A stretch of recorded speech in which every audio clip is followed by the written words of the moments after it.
the Cloud Security Podcast by Google. Thanks for joining us today. Your hosts here are myself, Timothy Peacock, the Senior PM for Cloud Detection, Investigation, and Response in Google SecOps, and Anton Chuvakin, a reformed analyst and senior staff in Google Cloud's Office of the CISO.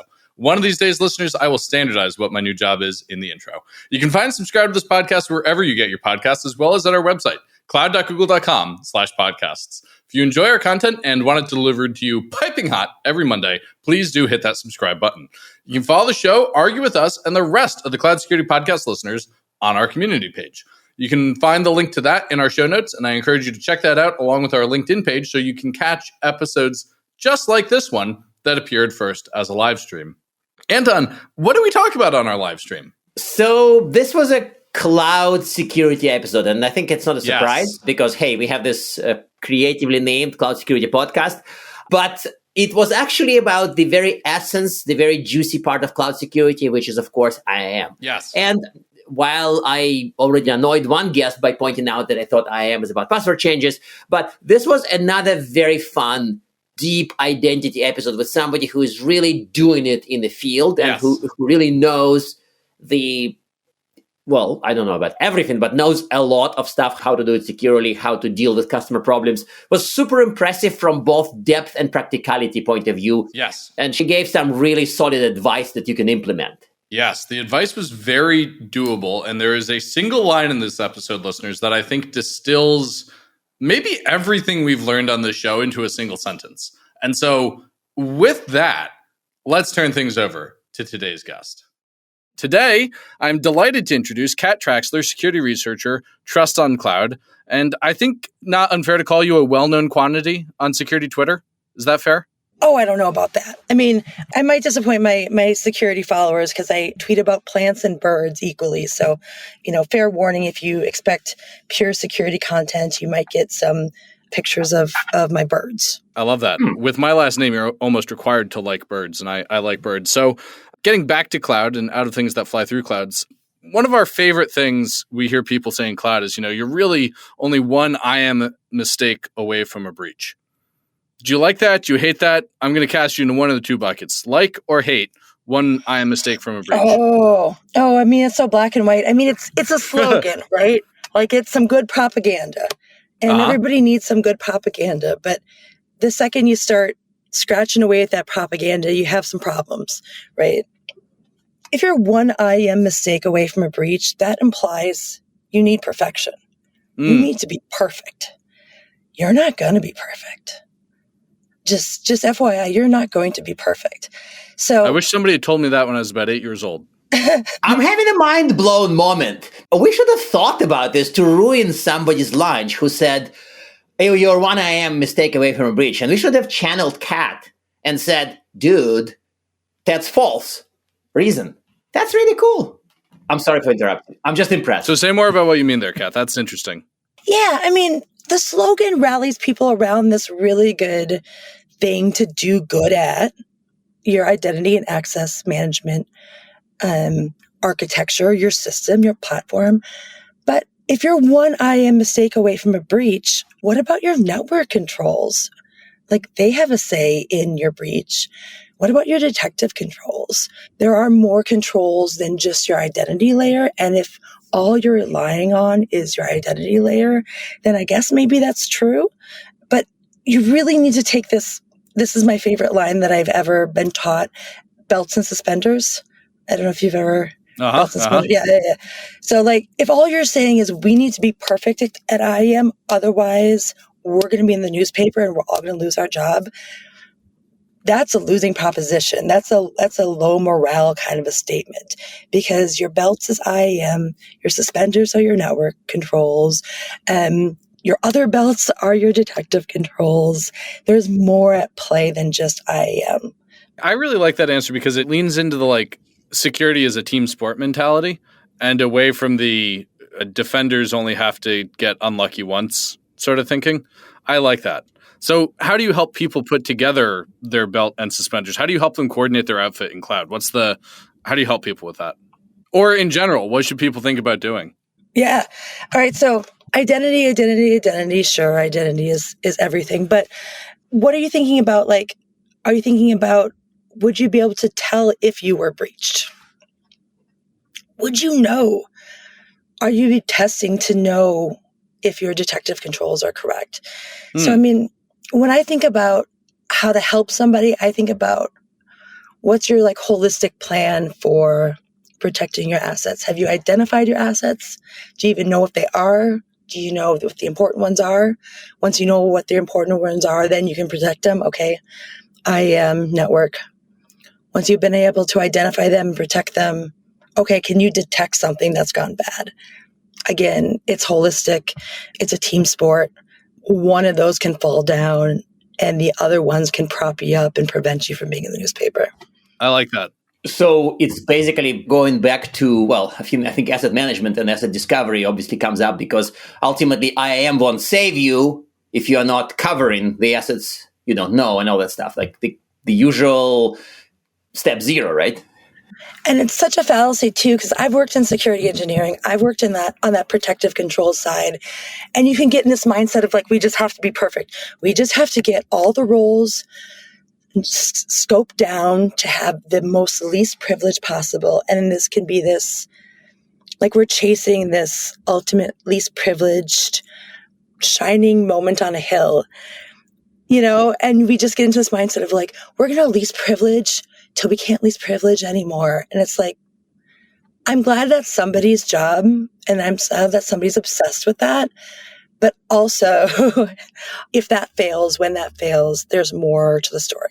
That actually makes sense. And I think to me that it almost like sells the detection to people who are convinced that they can list privilege to the max and then be done in somehow. Yeah. Yeah, and it's contextual too. Like least privilege, but like, would you know an overprivileged role by looking at it? Would you know 1 out of 40,000, which is overprivileged? Not only would you know if you have unlimited time and one role in front of you, maybe the answer is yes. But if you have no time and millions of thousands of roles, then probably likely the answer is no. And if you have thousands of overprivileged roles, how do you know which one is most important to fix next? That's a good put down to people who are overly obsessed about least privilege. I love it. I mean, that's the second line I love. So it's not about lines, but like this is good. Okay, so let me switch to, I kind of realized I wrote the question. Actually, I woke up with that question today. I'm realizing now that my second question is kind of the same as the first question, but the backstory goes like this. I've been given some advice on cloud to, say, security operations people, SOCs, who are kind of obsessed about detections.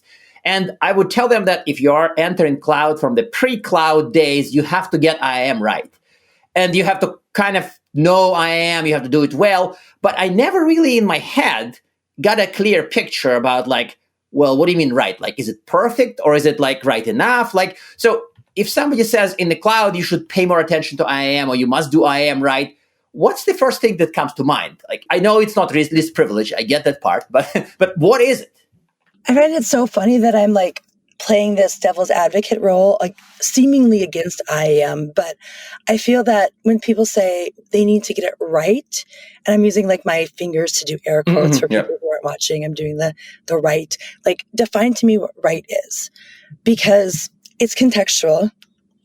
I'm going to also challenge you. I'm like, if I showed you a role and of somebody, I don't know if you could tell me if that is truly overprivileged, because that privilege is going to be dependent. They could be a privileged user. And we don't know until we've identified, I'm going like this cybersecurity framework shit. Have we identified who needs access to what, when they need access to it, from where do they need access to it? Doing it right is a much more complicated question. And it also involves like, how do you know what really is privilege? That's like a very amorphous question. Years ago, when I was like diving into this about like, I'm going to define privilege in Google Cloud, a very senior architect was like, good luck with that. Because it is so amorphous about what is privilege. It's contextual. It depends on who's doing what to what asset. So you need, doing IAM right, you need to do all those NIST framework identify pieces first. That's profound and sort of like obvious in a profoundly non-obvious way. Yeah, it's super simple. It's so simple, it's kind of dumb. So what you said there, though, makes me wonder. You said it was amorphous on GCP.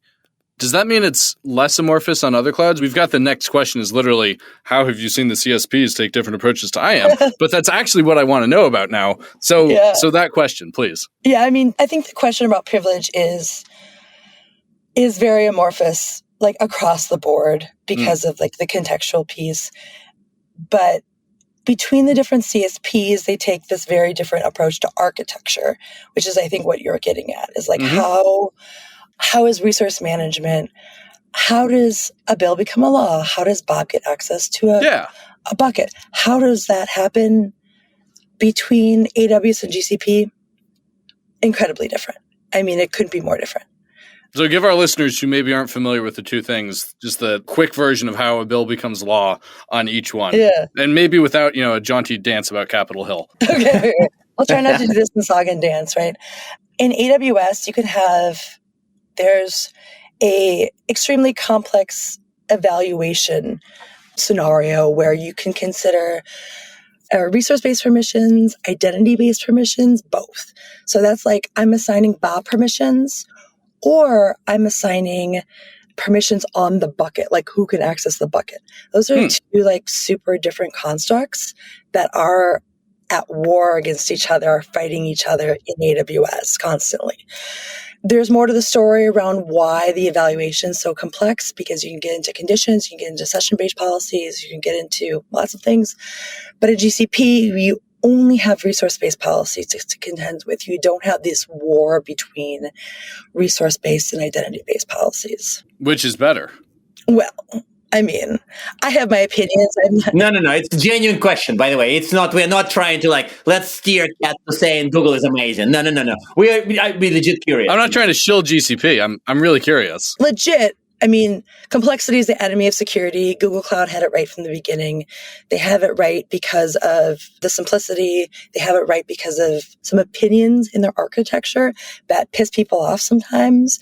But I would say, there are fewer knives in the drawer of Google Cloud, which sometimes people want to carve a fancy steak, but I'm saying, too many knives, there's too much complexity involved with the AWS drawer of knives. So I'll agree hard with the predicate of simplicity is the ally of security, complexity is the enemy. Yeah. I'll pass on agreeing about GCP versus AWS into concrete, but I agree with where you started from for sure. Yeah. My opinion is strictly around identity architecture, right? We can argue who's got the better compute or pricing model. I have no opinions on that. I have not dived deep on it, but strictly identity architecture, strictly the model by which how a bill becomes a law. Google Cloud has a very opinionated approach. They have a very strong resource-based hierarchy that people can leverage to their advantage. Google Cloud has a lot of hodgepodgey approach, I would say. Things sort of wedged in there that add complexity to the evaluation of the ultimate decision of thumbs up, you can access it, thumbs down, you can't. That complexity is dense in AWS as a result of kind of shoehorning in different capabilities over time. But does it, as a strange side thought from this, does it actually mean that there would be a specific type of mistake or a pitfall that affects the migrants from A to B or from B to A, either from us to Amazon or from Amazon to us? There would be certain mistakes would be more likely in IAM land, right? Is that too weird to ask or not? No, that's not too weird at all. I mean, I think Google Cloud suffers from the number 2 cloud syndrome, where most people learn cloud on AWS. Most people learn it the hard, complex way, in my opinion. And so when they move over to Google Cloud, they're not familiar with the power of the resource hierarchy and the power of inherited permissions. So that's a very unique problem in Google Cloud, that unique error that people make is not recognizing that inheritance model for permissions, which totally does not exist in AWS, which I believe is the preferred way to do permissions. But AWS just doesn't have that construct. So that's actually a fascinating, it's almost like a topic for a mystery movie or something. Like one model is kind of quote unquote better, but most people learn the other and they come into the better model while learning the verse model, and then they try to turn the better model to the verse. Okay, maybe not a mystery. Okay, maybe I'm pushing it too far. Anton, you watch some weird movies, man. Okay, there's that. Yeah. Let's collab on this murder mystery because I've been thinking of it as well. Like, all of a sudden there's this meeting and people are like, oh, well, we want to do this one access pattern to match AWS, but no, it's going to open up new knives. And I can actually see a drama happening with this. Yeah, and it's I think that the term food gun is officially shows up in some of our documentation internally. So I guess I can say food gun. So it's almost maybe not even who has more guns. That gets too militaristic quickly, but who has more food guns? Who has more things that actually specifically shoot your foot? I think that sounds like the metric to use. Absolutely. And listeners, if you're not familiar with the phrase foot gun, it means to shoot yourself in the foot or to cause self-harm trying to do something useful that ultimately doesn't do something useful. Correct. Yes, that's exactly it. And I think that it's also kind of like a gun optimized for shooting your own foot as opposed to for actual whatever purposes. So, okay, away, take this metaphor out. Yeah, so, sorry. I think the reason why I use knives and drawers is because you think like, oh, a knife you can use to butter your bread. You could, like, they're useful. Clearly there's a use case, but you could also injure yourself. Right. Totally. I agree. So maybe it's a foot knife. I think I like that a lot. Foot knife. So, so fine. Ignore me. In any case, next question, serious question. Yes, thank you. So people still make those, abysmal mistakes, not just like regular IAM mistakes because of challenges. I'm trying to figure out, do you have a take on why do people still screw up IAM in the cloud specifically so badly after essentially years of trying? Cloud has been around for what? Decades at this point. Well, not quite 2, but more than 1. And people still make abysmal mistakes, specifically with access and privilege. Do you have any philosophical or maybe practical take on that? Why do people do it? I am full of philosophy, Anton. Like, I sit alone at night, not sleeping, and I'm just thinking, why the heck? Yeah, I've never known anybody to get a, perfection trophy in security. Did you never know, here's, your 1000th day without a mistake? Because that's not what security is about. Security, operational, in industry, in the trenches, security is not about perfection. It's about enabling the business. And the business is going to do what the business does. Acquisitions, M&A, enabling some crazy features in order to drive revenue and value for the customer. And security is there to try to mitigate that as much as possible. In hindsight, that might look like some I'll use air quotes, crazy stuff. But really, all we're trying to do is trying to enable in the most secure way some wild stuff the business needs to do. And I'm not here to judge whether or not the business needs to acquire a company still running XP. Okay, they've decided to. What we need to do to mitigate that is what we need to do. Is that going to ruin my perfection score? Probably. I really like this answer because it reminds me of something that I think Rick was saying about the importance of separation between security and business decision-making and how security really does exist to help the business do what it needs to do in a way that's secure. I think that's a great answer. I love it as well. I mean, I think that's also, it does shine a light on the mystery because there's still a mystery of people making it going bad specifically in this area versus say NetSec. We're not having a podcast on why are people screwing up network security so badly? They do, by the way, but it's just not a thing to discuss it. Or, I don't know, something else, endpoint security. But for IAM, it's sort of a thing to discuss IAM mistakes. Is that because we've just gotten used to people screwing up network and endpoint security and we've accepted that they're hard and IAM is new and we think, oh, this new thing, it should be easy, and eventually we'll figure out, no, it's hard just like everything else? No. Layers. Layers. Yeah, okay, so maybe we can pick on kind of a related topic, which is resource hierarchy and resource management. You're talking my core there, right? That's what Google Cloud's got that AWS doesn't. And certainly Azure also has that as well, but I try not to think about Azure. That's fair. Yeah, not for any malicious reasons. I just feel that I only have a limited amount of RAM in my brain. And if I were to add Azure things, I'd have to move out GCP or AWS things.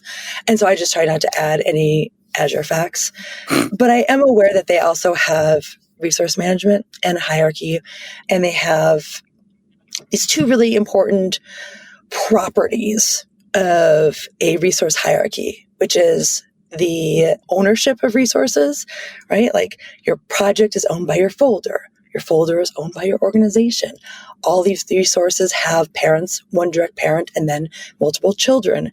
So you can use that property as a guiding principle when creating a hierarchy.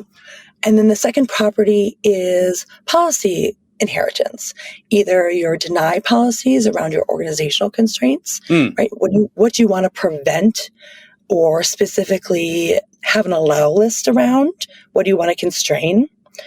And then your policies around permissions. What do you want to grant access to at the project level or at like a specific compute or at the folder level? So all of these permissions are going to flow down, never up, down. And you can use this power, then have that in mind as you're creating this hierarchy. That seems so logical and sensible when you lay it out like that. How could anybody get that wrong? We are back to IAM is the easiest thing ever. Everybody should get it right since 1994, maybe. I need to have a 90s joke. So yeah, I mean, a lot of the times you're just asked to do it before you know. That's the thing. You're asked to scaffold it out before you really know what's going to go on.